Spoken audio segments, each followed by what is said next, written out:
이영기 시인의 낙화라고 하는 시에 이런 구절이 있습니다. 가야 할 때가 언제인가를 분명히 알고 가는 이의 뒷모습은 얼마나 아름다운가. 드라마의 대사로 나올 정도로 잘 알려져 있는 시입니다. 이런 의미의 비슷한 말들이 있죠.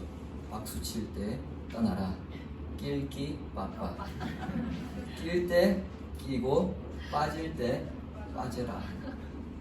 이런 말들처럼 사람은 그 상황, 그 자리에 항상 머물러 있는 것이 아니라 떠나야 할 때가 있고 머물러 있어야 할 때가 있죠. 또 뛰어들 때가 있고 빠져야 할 때가 있습니다.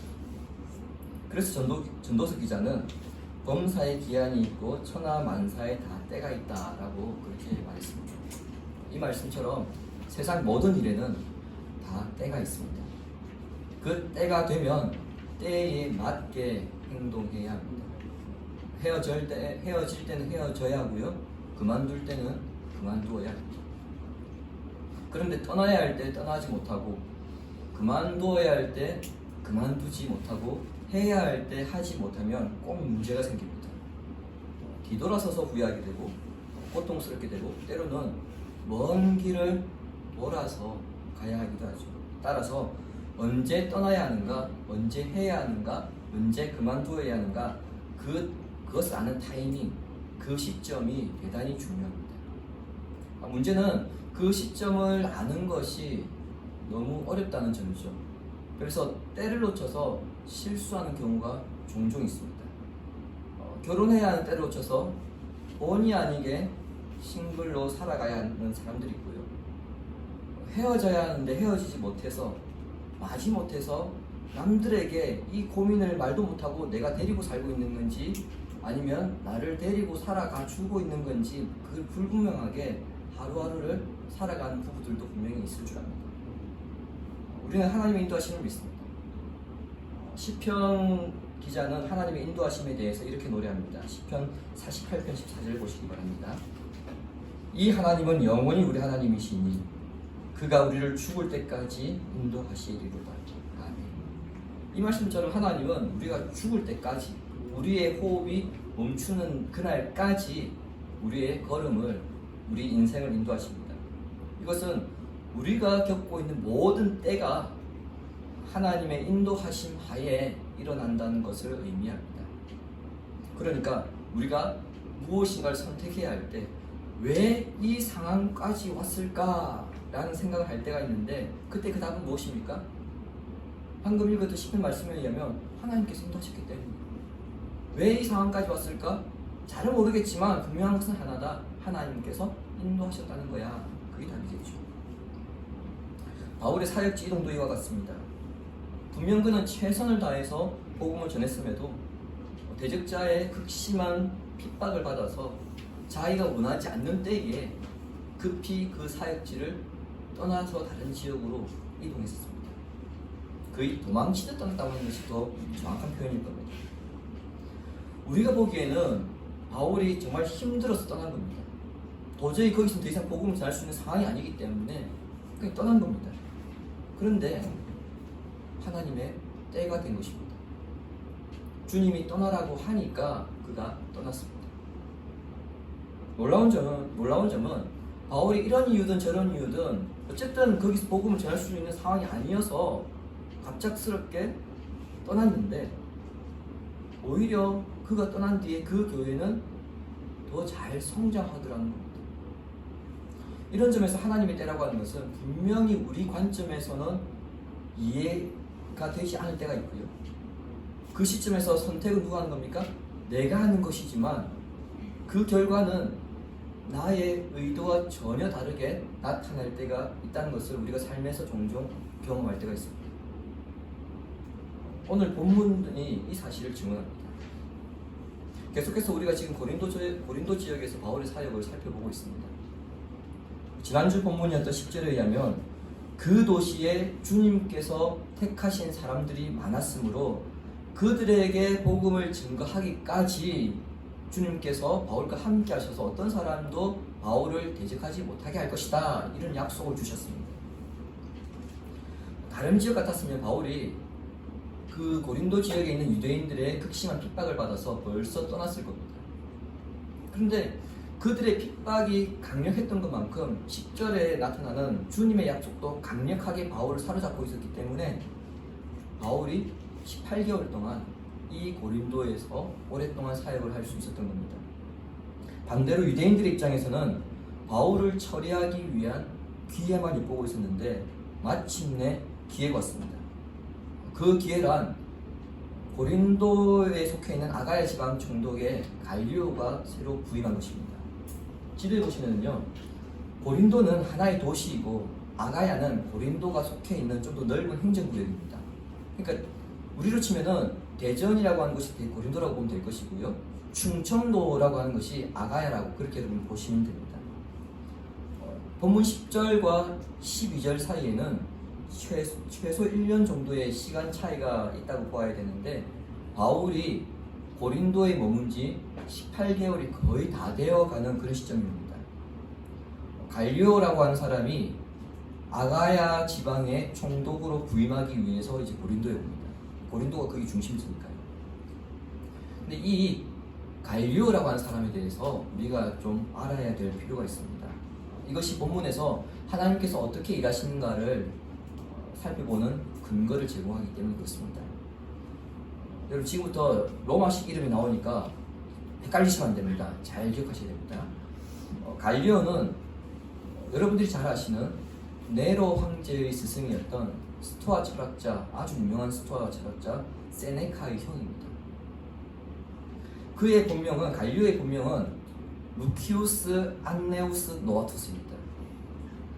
머리 이제 아프기 시작하죠? 루키우스 안네우스 노바투스입니다. 노바투스와 세네카의 아버지는 이 두 아들을 교육을 시키기 위해서 로마로 데리고 갑니다. 그리고 로마에서 노바투스를 원로원 의원인 유니우스 갈리오의 집안에 양자를 보냅니다. 누구를요? 노바투스를 유니우스 갈리오 집안에 양자를 보냈습니다. 자, 이렇게 노바투스가 이제 법적으로 유니우스 갈리오의 아들이 됩니다. 그래서 이름이 바뀝니다. 루키우스 안네우스 노바투스에서 루키우스 유니우스 갈리오로 이름이 바뀝니다. 그러니까 노바투스에서 갈리오로 이름이 바뀐 거예요. 노바투스, 즉 루키우스 유니우스 갈리우스, 이 사람의 양아버지는 어떤 사람이냐면 원로원 의원이기도 하면서요, 로마 제국 내에서 수사학에 있어서는 따라올 자가 없었습니다. 자, 여러분, 그런 아버지 밑에서 좋은 교육을 받으며 성장한 갈리오가 훗날 아가야 지방의 총독으로 부임하기 위해 고린도에 온 겁니다. 그리스에서 발견된 고고학 문서에 의하면 주후 51년 또는 52년에 아가야 지방의 총독으로 갈리오가 부임했다고 하는 그 기록이 있습니다. 자, 이런 갈리오가 총독으로 부임했을 때 당시에 고린도 교회의 분위기는 어땠느냐? 바울의 초창기 사역으로 인해서 그 고린도 교회의 큰 회당장 그리스보가 영접하였고요. 그뿐만 아니라 자기 집안 사람들까지 예수님을 영접하는 일이 있었습니다. 그리고 회당 바로 옆에 디도 유스도의 집에서는 폭발적인 성장이 일어나고 있었습니다. 그러니까 유대인들의 입장에서는 1년 넘도록 바울을 어떻게 처치해야 하는가, 이런 고민을 하고 있었는데, 그런 고민을 하고 있던 때에 갈리오가 총독으로 부임한 겁니다. 일반적으로 신임 총독이 세로의 지방에 부임을 하게 되면요, 민심을 얻기 위해서 뭘 하는 게 좋을까요? 민원을 많이 들어줘야 됩니다. 우리도 그렇지 않습니까? 대통령이 딱 되고 나면은 그 임시들을 확 끌어올리기 위해서 일단 풀듯이, 마찬가지 총독도 도착했을 때에 그 지방의 민원이 뭔가 살펴보고 이렇게 들어줍니다. 유대인들이 이 점을 노렸습니다. 그래서 12절에 보시면은 갈리오가 아가야 총독이 되었을 때 이 부분을 강조하고 있습니다. 유대인들이 갈리오에게 가서 이제 바울을 데리고 가서 고소를 했는데요, 그 고소 제목이 무엇인지 13절 보시기 바랍니다. 말하되 이 사람이 율법을 어기면서 하나님을 경외하라고 사람들을 권한다 하거늘. 원고는 유대인이고요, 피고는 바울이고 재판관은 로마 총독 갈리오입니다. 여러분 지금 지도를 보시면요, 여러분 이게 어떤 지도인 것 같습니까? 혹시 좀 감이 잡히는 분 있으세요? 지도가요, 지금 스페인부터 해서 프랑스, 그리고 로마, 그리고 터키 지역, 그리고 중동 지역, 북아프리카 지역까지 있습니다. 이게 무슨 지도인지 혹시 여러분 아시겠어요? 로마 제국 지도입니다. 빨간색이 당시 로마가 다스렸던 영토입니다. 굉장히 광활하죠. 이 로마 제국 내에서 재판이 이루어지면 어느 지역이든 상관없이 로마법에 의해서 재판이 이루어집니다. 이러한 배경에서 유대인들이 지금 바울을 고소한 것인데 그 제목이 무엇입니까? 율법을 어겼다는 겁니다. 로마법에 고소했는데 그 제목이 율법을 어겼다는 겁니다. 그 법은 유대인의 법이지 로마 제국 시민의 법이 아니잖아요. 그리고 갈리오 총독은 이제 재판할 때에 율법으로 재판하겠습니까? 로마법에 의해서 재판하겠습니까? 당연히 로마법에 의해서 재판을 합니다. 그럼에도 불구하고 율법을 알지 못하는 로마법 전문가인 갈리오에게 바울을 율법으로 고소하는 것이 과연 가능한가? 이 부분을 우리가 생각하지 않을 수 없습니다. 자, 이것에 우리가 이 부분을 이해하려면요, 로마법에 대한 이해가 있어야 합니다. 다시 지도를 보시면은 로마 지금 제국이 굉장히 넓지 않습니까? 이 광활한 영토를 로마가 통치하기 위해서 로마 제국은 독특한 정책을 펼칩니다. 그것은 뭐냐면 로마 제국 안에 있는 이 식민지 국가 백성들이 섬기는 종교들을요 하나하나 검토를 했습니다. 그래서 그 종교가 로마 행정당국의 질서와 사회 질서를 혼란시키지 않는다면 허용해 주었습니다. 단 하나의 조건은 그렇습니다. 너네들이 너네들 종교를 믿는 건 좋다. 그런데 로마인들을 너네들 종교로 개종시켜서는 안 돼. 이런 단서가 붙었던 거죠. 그런데 유대교는 어떻습니까? 유대교는요, 로마 제국과 사회 질서를 무너뜨릴 수 있는 종교입니다. 이유는요, 우상 숭배가 금지되거든요. 황제 숭배를 할 수 없거든요. 근데 다른 일반적인 종교들은 다 신교이기 때문에 자기네들 종교를 섬기면서 황제 숭배 얼마든지 가능합니다. 그래서 허용해 줬던 거예요. 근데 유대교는 안 되거든요. 그럼에도 불구하고 유대인들은 로마 제국 초창기부터 자신들의 종교를 지켜왔습니다. 이유가 뭘까요? 로마 제국이 질서와 사회 질서를 무너뜨릴 수 있음에도 불구하고 로마 제국이 유대교를 인정했던 이유가 있습니다. 그것은 뭐냐면은 로마 제국이 초창기에 유대인들에게도 강요를 했습니다. 야, 너 로마 신들 섬겨. 그렇게 강요를 했고요. 유대교 포기에 이렇게 강요를 했는데, 강요하면 강요할수록 유대인들은 필사적으로 저항했기 때문에 이 사람들이 학습을 한 겁니다. 아, 쟤네들 종족은 독특한 독종이다. 그냥 내버려둬라. 건들지 마라. 그래서 유대교만큼은 예외적으로 허용을 받아서 황제 숭배하고 그리고 우상 숭배가 면제되었습니다. 그러면서 자기 종교를 로마 제국 안에서 지켜갔던 거예요. 자, 이러한 배경에서 유대인들이 지금 바울을 갈리오에게 고소한 겁니다. 즉, 우리는 로마법에 의해서 보호 받고 있는 사람들인데 바울이 지금 자신의 종교로 우리를 개종시키란다는 겁니다. 제가 아까 말씀드렸죠. 로마법 중에 하나가 뭡니까? 외래 종교로 개종시켜서는 안 된다. 우리는 로마 법을 받고 있으니까 우리 로마 시민이지. 근데 바울이 지금 자기 종교를 우리를 개종시키려고 해. 이게 지금 유대인들이 바울에게 고소하는 겁니다. 그러니까 무슨 얘기냐면은 유대인들은 지금 바울이 율법을 범한 것인데 결국엔 율법을 범한 게 아니고 로마법을 범했다는 겁니다. 그런 논리로 지금 고소한 겁니다. 당연히 바울이 가만히 있을 수 없죠. 그래서 바울이 자기 자신을 변호하려고 하는데 입도 열기 전에 갈리오 총독이 다 변호할 기회를 주지 않고 판결을 내려버립니다. 그 판결이 14절부터 16절입니다. 총독의 요점이 아주 분명해요. 유대인들이 제기한 문제가 로마법을 어기는 행위라면 당신들의 그 고소를 내가 인내하고 끝까지 들어주겠다. 하지만 언어와 명칭과 너희 법에 관한 논쟁이라면 당신들끼리 알아서 해라. 이게 갈리오의 판결이었습니다. 여기서 언어는요, 헬라어로 로고스, 즉 말씀이라는 뜻이고, 명칭과 너희 법은 율법을 가리킵니다. 해석을 하면 이렇습니다. 말씀은 성경 해석에 관한 문제이고요, 명칭은 예수님의 메시아 정체성에 대한 문제이고요, 법은 토라, 곧 모세 오경에 대한 해석 문제입니다. 그러니까 갈리오 입장에서 볼 때에는 그리스도인들이나 유대인들이나 똑같은 이 텍스트를 놓고 어느 것이 옳으냐 그르냐 그런 싸움으로 보였기 때문에 갈리오가 볼 때는 이거는 자기네들끼리 가족끼리 싸움이었던 거예요. 집안 싸움.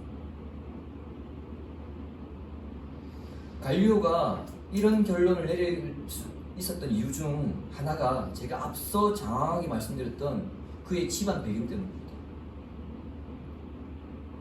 갈리우스의 양아버지 유니우스 갈리우스, 이 사람의 직업이 제가 원로원 의원이라고 했고요, 로마 제국에서 수사학으로는 따라올 자가 없다고 제가 말씀을 드렸습니다. 자, 여러분 수사학이 무엇입니까?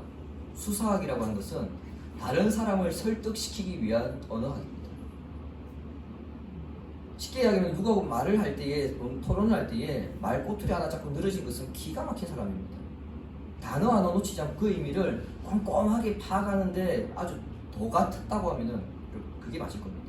그 사람이 누굽니까? 자기 아버지 유니우스 갈리오.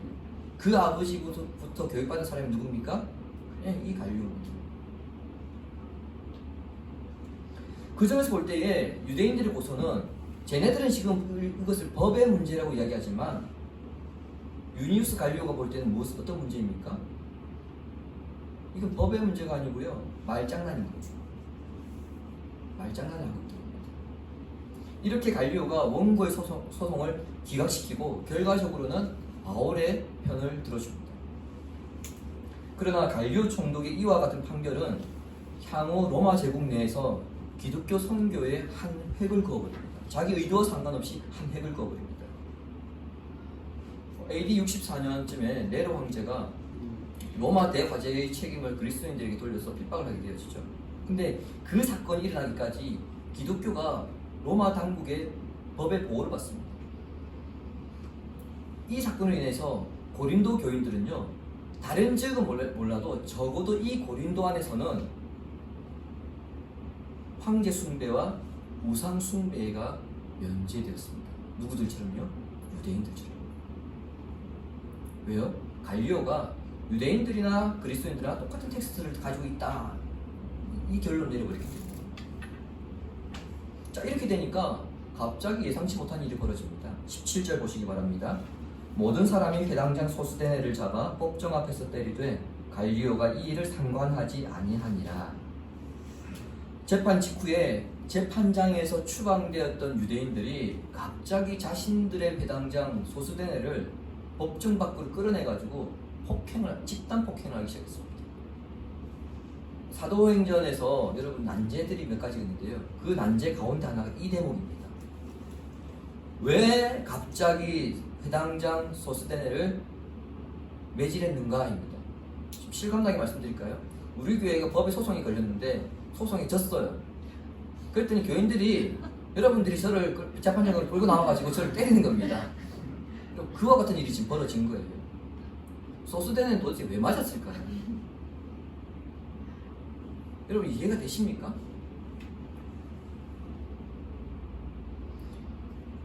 그래서 우리도 좀 이해가 안 되잖아요. 학자들도 이게 도저히 이해가 안 돼서 논의를 했는데 의견이 분분합니다. 많은 의견들이 있는데 가장 초점을 맞추는 두 가지 의견을 제가 소개해 드릴게요.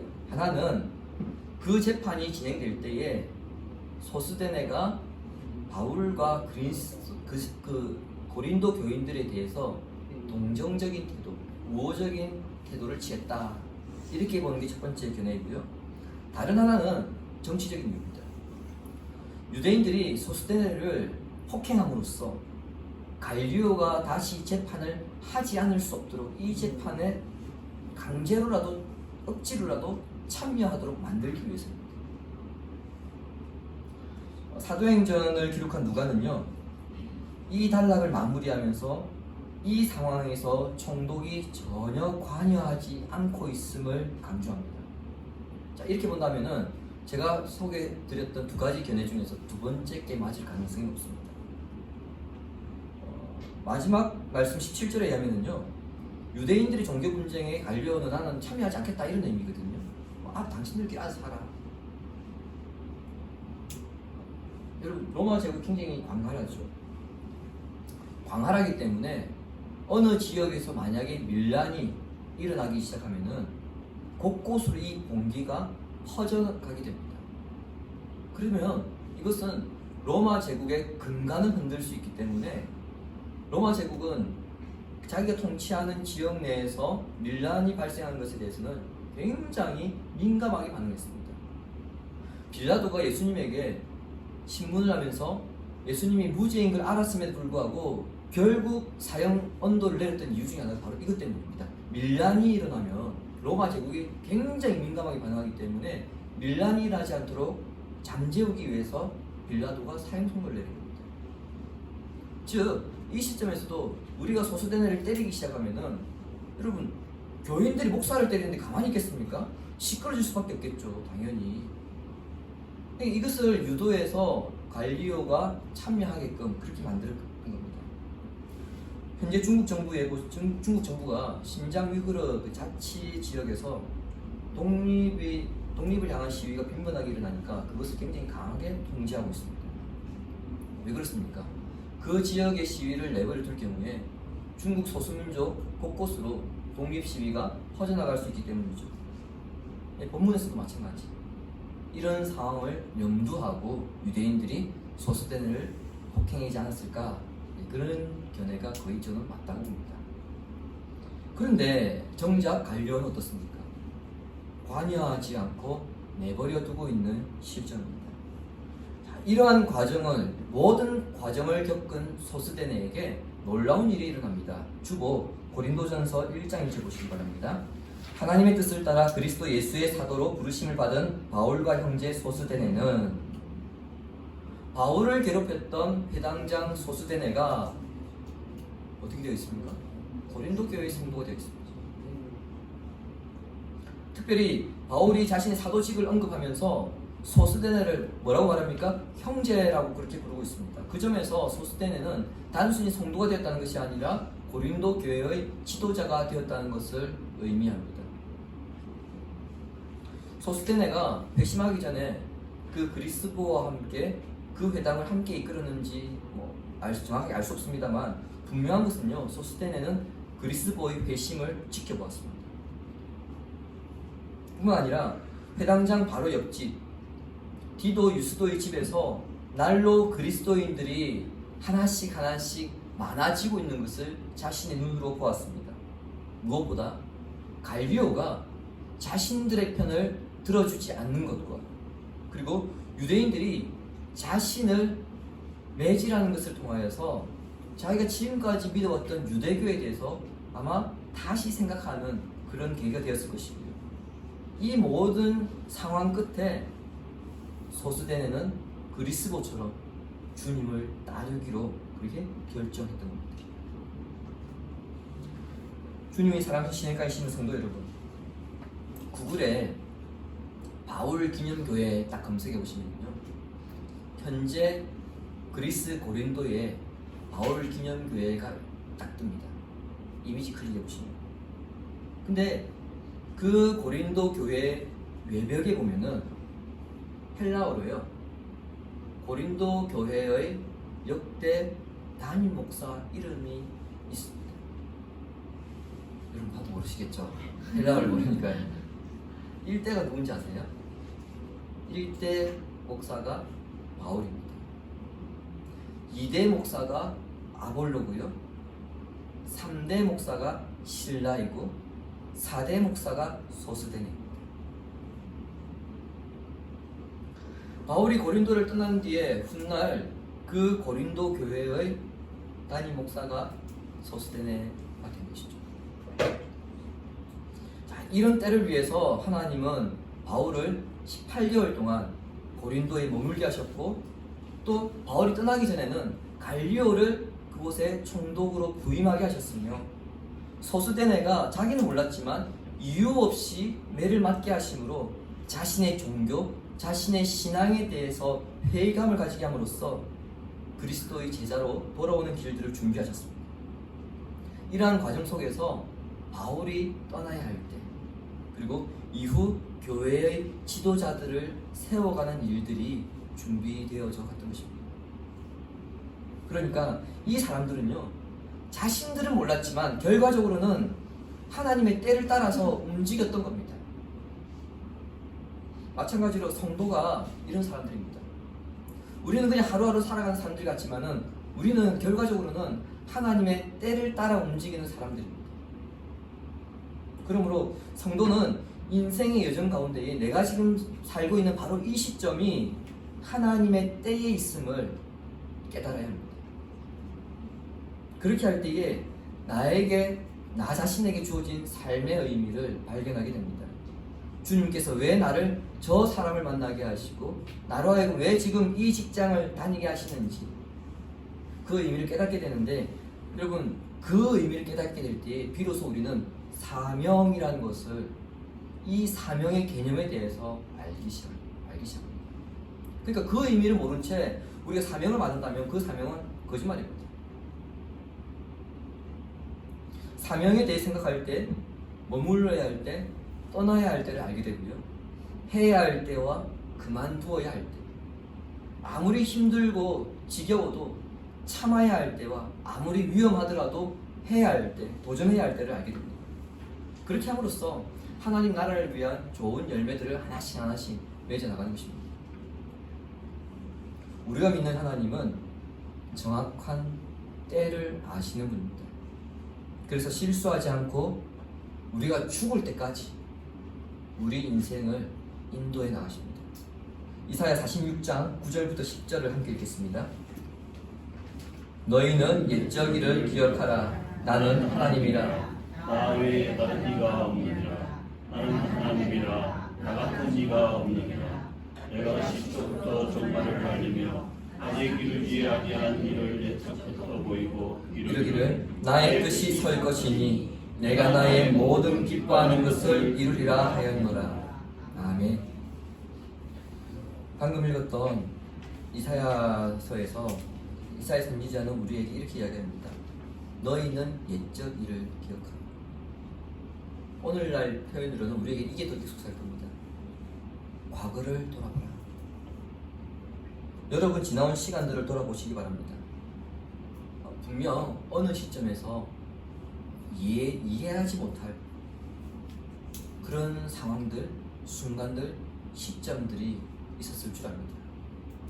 여전히 이해가 안 되고 그런 상황일 수도 있습니다. 그런데 이사야 선지자는요, 이렇게 이야기하죠. 그 이해할 수 없었던 과거의 그 상황, 그 시점의 일들이 하나님의 뜻을 세우기 위함이었다. 방금 우리가 읽었던 말씀에서 그렇게 이야기합니다. 무슨 얘기입니까? 우리가 살아가는 인생의 모든 순간이 하나님의 뜻을 세우기 위함이라는 겁니다. 즉 하나님의 뜻에 따라서 우리 인생이 움직여지고 있다는 것을 우리가 방금 읽었던 말씀에서 함께 고백한 겁니다. 그러므로 하나님의 때를 분별하는 지혜를 구하는 성도가 되시고, 그 때를 바라볼 수 있는, 또 그 때에 따라 움직일 수 있는 믿음의 눈을 가진 성도가 되어야 할 것입니다. 하나님의 때를 분별하여 절대로 내 마음대로 내가 하고 싶은 대로 하지 않으며 하나님의 이끄심에 순종하는 복된 성도가 되기를 성부와 성자와 성령의 이름으로 축원합니다. 아멘.